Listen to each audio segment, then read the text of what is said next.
aktris Indah Permatasari akhirnya bertemu sang ibunda, Nursyah. Setelah lebih dari 2 tahun berseteru, ketegangan antara keduanya diduga sudah mencair. Kabar tersebut bermula dari unggahan video di channel YouTube Nursyah Garden, Minggu, tanggal 25 Desember tahun 2022. Melalui kanal YouTube-nya, Nursyah membagikan momen kebersamaannya dengan Indah Permatasari. Dalam video yang diunggah, keluarga Nursyah tengah menyambut kedatangan calon suami adik Indah Permatasari. Di momen lamaran tersebut, Indah Permatasari menjadi pendamping sang adik. Tampak Indah Permatasari duduk di samping sang ibunda. Momen haru antara Indah Permatasari dengan Nursyah terlihat kala pihak keluarga hendak memperkenalkan Sinta Mutiara Bella ke keluarga calon mempelai pria.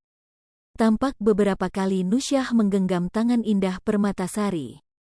Nursyah bahkan sempat menangis terseduh-seduh kala nama Sinta dipanggil. Seakan Nursyah merasa berat melepaskan sang putri untuk dipinang kekasih hati. Di saat itulah, Indah menggenggam erat tangan Nursyah. Meski momen dibagikan langsung oleh Nursyah, namun keduanya belum memberikan pernyataan apapun terkait hal ini. Apakah keduanya sudah benar-benar berdamai atau sebatas formalitas saja di acara lamaran Sinta saja? Seperti diketahui, Indah Permatasari memang tak mendapat restu dari Nursyah ketika ingin menikah dengan Arie Kriting. Meskipun Indah Permatasari telah melahirkan anak pertamanya, hal ini belum juga meluluhkan hati Nursyah. Namun, Indah mengungkapkan bahwa selama ini dirinya dan Arie Kriting selalu berusaha untuk mengambil hati sang ibu. Kalau sama Bang Arie itu sebenarnya kita sih usaha ya pastinya, ada banget usaha, kata Indah. Dikutip dari YouTube Intens Investigasi, Sabtu, tanggal 3 Desember tahun 2022. Indah Permatasari mengetahui hal-hal yang telah dilakukan Arie untuk kedua orang tuanya, terutama sang ibu.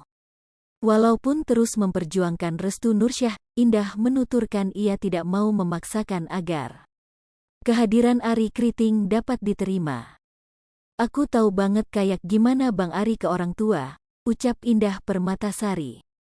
Tapi kan ada hal-hal yang nggak memungkinkan itu terjadi, jadi ya kita nggak usah terlalu memaksakan, sambungnya. Menanggapi sikap mertua kepadanya, Arie Kriting menganggap bahwa itu adalah bagian dari perjalanan hidup yang harus dijalaninya. Itu kan bagian dari perjalanan hidup ya, jadi kalau saya sih mohon doa restunya aja teman-teman yang lain, ujar Arie. Hai pemirsa Sri Popo TV, jangan lupa komen, like, dan subscribe, serta tonton terus berita-berita terupdate lainnya ya.